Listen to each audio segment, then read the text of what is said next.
What's up guys, I'm going to show you how to deploy LightRAG. So basically LightRAG just makes your AI agents like 10, 20 times smarter.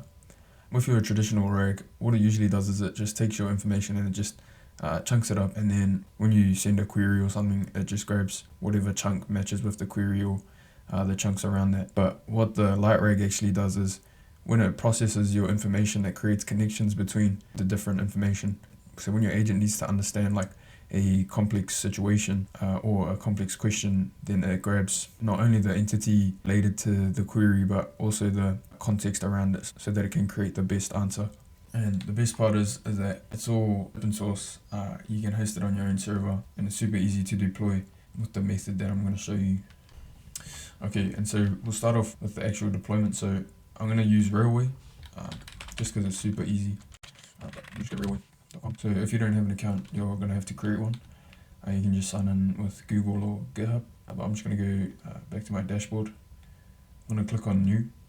What I'm going to click on is Deploy from GitHub repo. So you can see I've already done it before, but what I'm going to search up is repo. Okay, and then you're going to copy this and you're just going to paste it in there. You're going to click on Deploy repo. Okay, and so it might come up with a failure. Okay, it worked.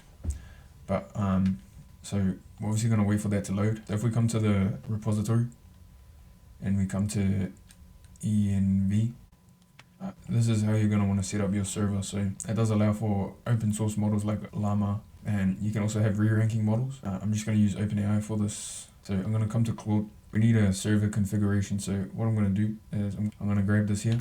I'm just going to tell Claude what I'm setting up my LightRAG deployment, and Railway create my env variables for me, and we'll paste that in, and then we'll grab this author counts and token secret. So we'll grab this, paste that in, and then you want to grab this as well, enable LLM cache, top K40 chunk top K, and so I'll show you what this means in a bit, but I'll grab that and I'll just paste that in there, and then also grab this related chunk number as well,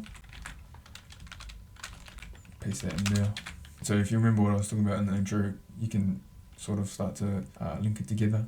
And so for this, I won't use a re-ranker. And so a re-ranker just does what it sounds like. It just filters through the information that's returned and just ranks it on the level of, I guess, relevance or priority. So we're not going to use that. To be honest, it's not really something that I've found beneficial when I've used it. It might be for you. So maybe just try out your LightRAG server without it, and then if you need it, then start using it. And then we'll grab this as well. So if you read here, so you can see it says max concurrency request of LLM for both query and document processing.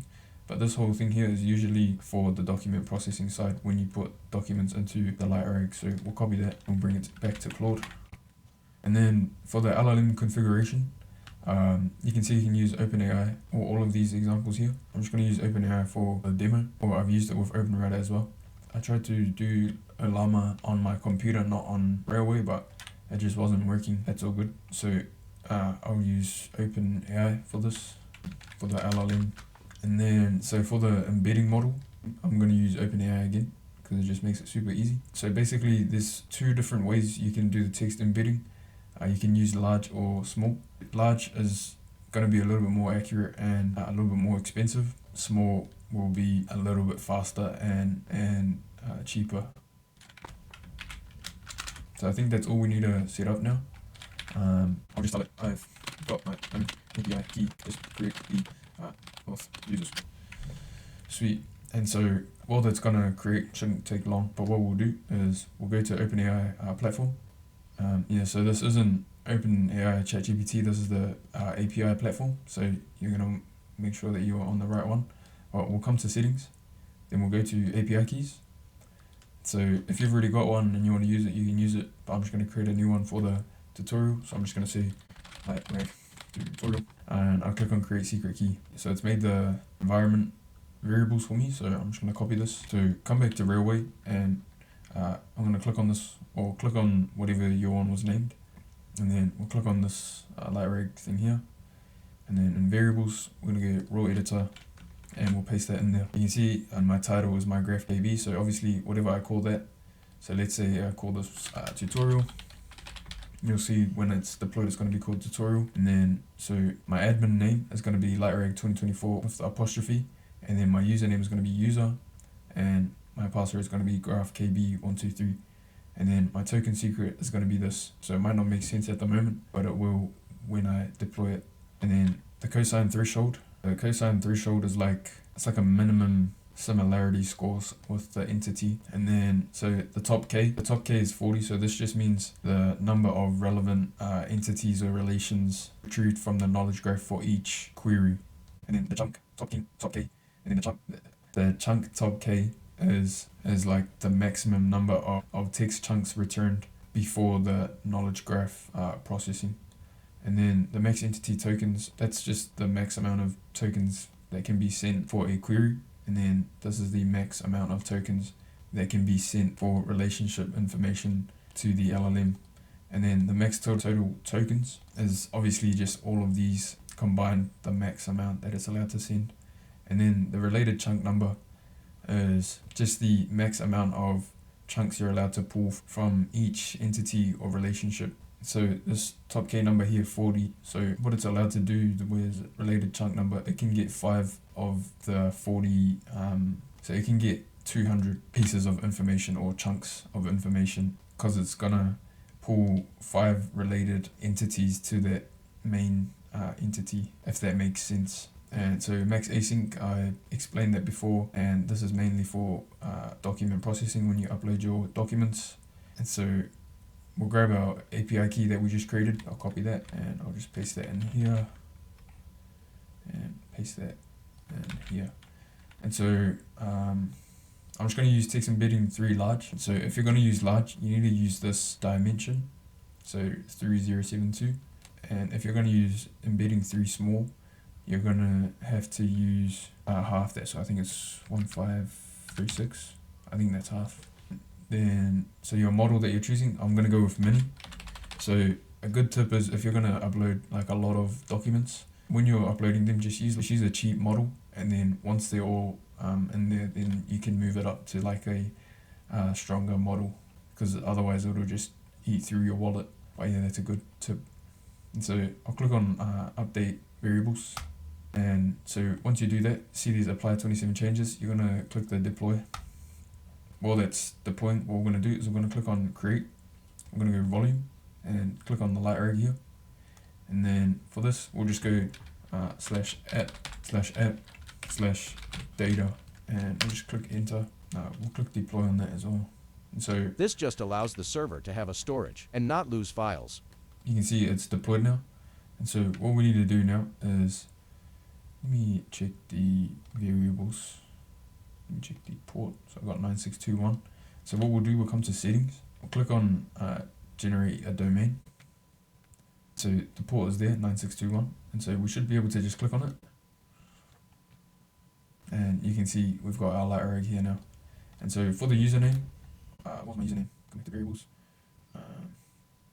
Author accounts. So my username was user. So user. And it might be confusing because you see it's got the colon there, but the username will be before the colon, and then the password will be after it. And so I'll paste that in there and I'll log in. And then, so I still don't know what I'm going to create. Okay, so I got some random electrical vehicle data that I'm going to upload. Okay, so it's 58 megabytes, so it should be able to get a couple chunks out of it. Okay, and so it failed when I tried to upload it. It says that it doesn't have any headers. So to delete these files, if you just want to delete one of them, just select it and then click on delete. And then you want to also click on also delete uploaded files and type yes, because we're going to re-upload this, right? But if we didn't say yes, then we won't be able to re-upload it, because the file will already be in the system and the LightRAG doesn't know how to detect that we've deleted it. And so for us to actually remove it, then we'll have to do some coding in the server.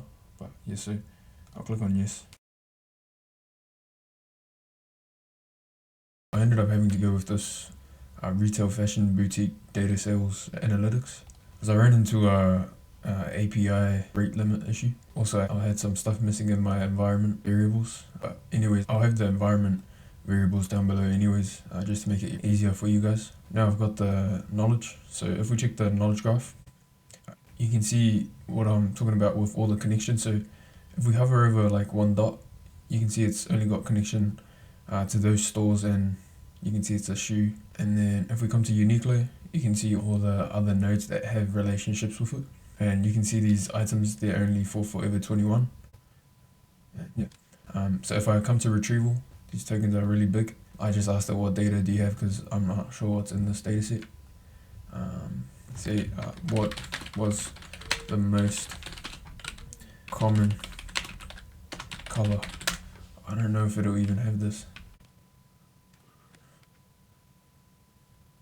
Okay, and you can see that it's returning all the most common colors, and then the references in here. And so now what we need to do is connect this to n8n. So let's go to n8n. So come to n8n, sign in or get started, or there's plenty of ways to self-host it. I've got a video on how to self-host it as well, somewhere at the bottom. And n8n is basically just a automation platform that requires no code or low code. But once you're in, click on create workflow. First step, so I'm just going to put a chat with chat trigger, and then for our second one we'll go AI, and we'll go AI agent, and we'll just leave it as connected chat trigger. For our chat model, we'll just go open router. To connect your open router account, come to openrouter.ai. You're going to have to add in some money first, so you're going to need to add in at least $5.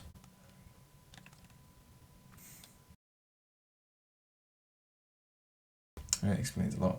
Once we've done that, what we want to do is click on tool, go HTTP request tool. What we do here, we come back to LightRAG and we go API, and first we need to authorize. So we need to put our username in, user, and then my password was graphkb123, password graphkb123, and then for admin it was LightRAG 2024 with the apostrophe. So that's the client ID, and then for the token secret, it's this whole thing here. So copy that, and then paste that in there, and click authorize. And then now we want to find query, so query text. So I click on that, and then what we want to do is click on execute.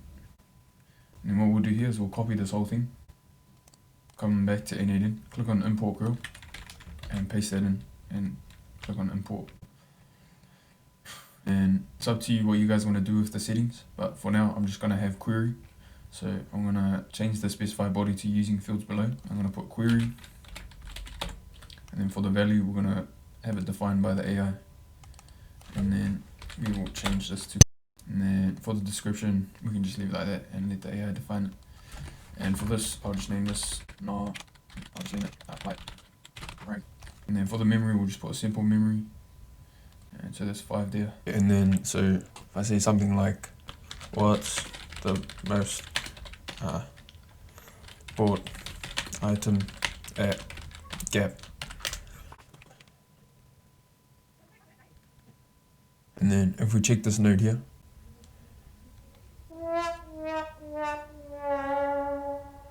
to be honest, this is quite a dumb use case. What's the most common purchasing pattern? Then it'll search the LightRAG, and obviously if it has the information it'll return the most common purchasing pattern. To be honest, this is quite a dumb use case for LightRAG, but I guess it's the main thing is to show you how to implement it right. So let's see the request first. So you can see it returned all this. So common purchasing patterns in fashion retail. It's got a bunch of different things it's pulled from. If we check the logs as well, so let's go logs, you can see it ran through the agent, obviously, and then it requested LightRAG. This is what the LightRAG gave us, and then the agent just put together the reply for us. And so it said, most common purchasing pattern in the fashion retail industry is heavily influenced by seasonality. During winter, consumers tend to buy essential cold weather items like jackets, coats, shoes and warm dresses, while summer purchases focus on lightweight clothing such as tops, dresses and accessories made from breathable fabrics. Brands often use seasonal collections and markdowns to drive sales. You can see it retrieves like great information, right? Like a great amount of information in like 2 seconds. And then depending on your language model, that decides how fast it'll be able to return a message as well. Maybe we should ask it another question. So there's what, 1, 2, 3, 4, 5, 6, 7, 8. So there's 8 brands here. Maybe we should ask it, list the brand in order from most successful to least. And let's see if it can do that for us. But you get the idea, right? It's just another way to implement RAG, but this one's a lot more accurate and a lot faster. As I said, the available information does not provide specific data to rank fresh and retail brands. So yeah, it's, like I said, it's a pretty dumb use case, but you guys will get how to deploy it and, upload your files and stuff, which is the whole point of this video. So yeah, if you guys like the video, then like the video. The environment variables will be down below, and the gummer to make it easier for you guys. Comment something else you guys might want to see. If you want any agents or automations, there'll be a link to my calendar down below. If you want to connect with me on LinkedIn, and subscribe for more content around AI.